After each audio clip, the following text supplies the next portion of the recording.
Ya, Assalamualaikum warahmatullahi wabarakatuh. Kita lanjutkan lagi materi. Untuk kali ini, pertemuan kali ini kita akan melanjutkan materinya yaitu energi potensial dan konservasi energi. Setelah kita membahas tentang usaha dan energi pada pertemuan selanjutnya, pertemuan kali ini kita akan lebih membahas bagaimana energi potensial dan bagaimana konservasi energi bekerja pada suatu sistem. Sebelumnya, student outcome-nya ingin didapatkan yaitu mahasiswa mampu menguasai konsep teoritis sains alam, aplikasi matematika rekayasa, prinsip-prinsip rekayasa atau engineering fundamental, rekayasa, dan perancangan rekayasa yang diperlukan untuk analisis dan perancangan sistem terintegrasi. Lalu, learning outcome-nya adalah memiliki keterampilan dalam memanfaatkan hukum-hukum mekanika dalam masalah fisik. Selanjutnya adalah kontennya. Ada beberapa materi yang akan dibahas pada pertemuan kali ini. Yang pertama adalah gaya konservatif dan non-konservatif, energi potensial gravitasi, energi potensial pegas, konservasi energi mekanika. Oke, gaya konservatif. Apa yang dimaksud dengan gaya konservatif? Gaya konservatif itu kalau misalnya dilihat di gambar, Anda bisa melihat di bagian yang A ini, di bagian sini, ya. The force is conservative. Any choice of path between the point gives the same amount of work. Jadi artinya, misalnya kita ingin bergerak dari titik A menuju ke titik B.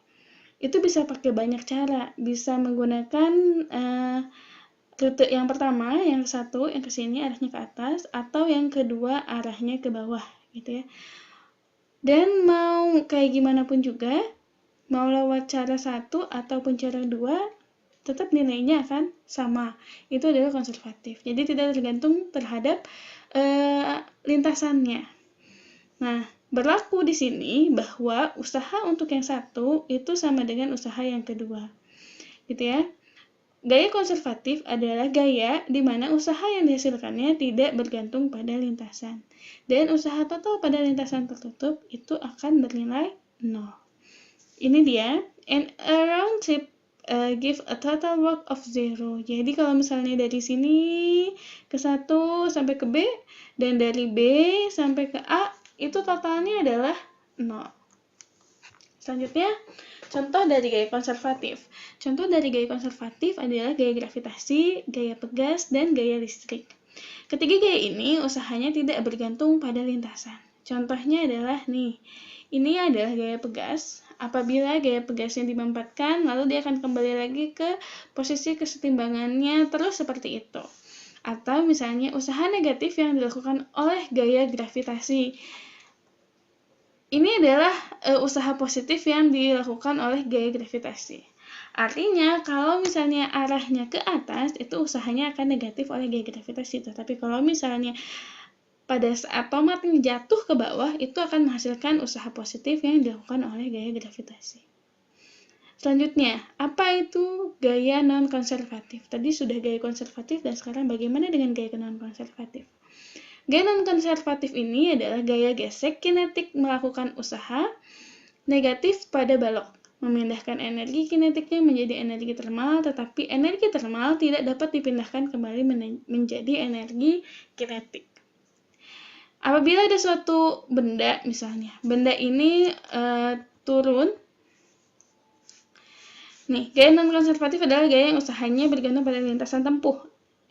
Pada saat benda ini turun ke bawah dari titik A ke titik B, lalu di sini ada gaya gesek, ada gaya hambat, dan lain sebagainya, ternyata gaya gesek ini melakukan usaha negatif pada balok.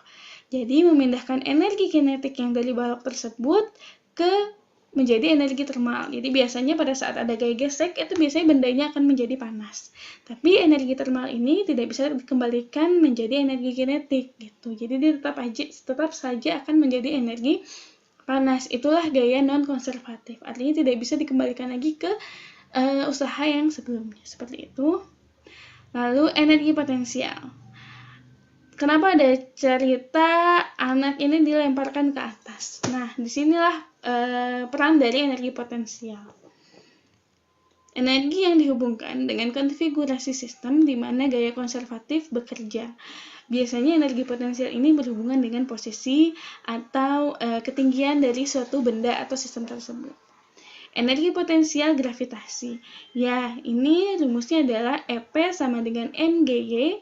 M-nya adalah massa, G-nya gravitasi, dan Y-nya adalah ketinggian dari suatu posisi benda tersebut. Seperti itu. Satuan energi potensial masih tetap sama dengan satuan energi kinetik, yaitu Joule, sama juga dengan usaha. Sama, itu Joule. Nah, contoh yang ini akan kita bahas pada saat nanti sinkronus berikutnya.